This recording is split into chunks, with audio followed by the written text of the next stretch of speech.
Now let's have a look at the daughters of the baby boomers. They're the women that are getting breast cancer. They're the women that are cutting off their breasts. They're the women who are getting polycystic ovarian syndrome. They're the women that are getting the fibroids, the cysts under the endometriosis. One 25-year-old girl said, "Doctor says I've got endometriosis. He says I'll be all right when I go through menopause." What's that? Another 25 years of suffering?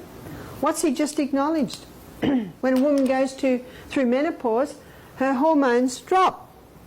He's just acknowledged it's that high estrogen that's feeding it, because when you go through menopause it drops. Now if a woman's balance is right and she goes through menopause, they drop.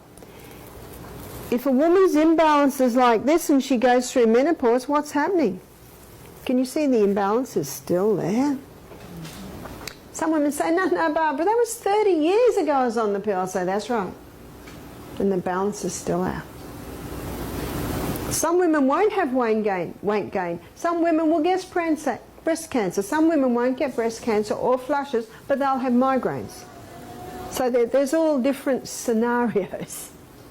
One lady who'd been on the pill for 7 years, but she lived quite healthy, she went through menopause and got all the symptoms, and she thought she'd be right because it was 30 years ago. And she'd had no symptoms up till there. And I've met some people who've never been on the pill, their mothers have never been on the pill, and yet they've got the imbalance. What's happening to the men, the sons of the women who are on the pill? They're the ones with penile dysfunction. They're the ones with low sperm count. They're the ones that experience this effeminate behaviour.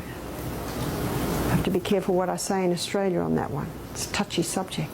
Do you know, it's not the only cause, but it certainly are contributing factors. There's more. What happens when a chicken is fully developed in 5 weeks? That's a bit scary, isn't it? Growth stimulants. It's against the law to give chickens growth stimulants now, so they've genetically modified them to produce more estrogen. That's why if you want to have your own chooks, hens, you call them hens or chickens, you have to go out to an old guy living up in the hills who's got the same chickens that his father and his father before him had. Is that right? You need to get ones that haven't been touched. What about fish? Well, when you got 80% of women on the pill or HRT, the sewage goes out to the sea, the fish are feeding on that. And there's something else that's affecting the fish, and that is the plastics.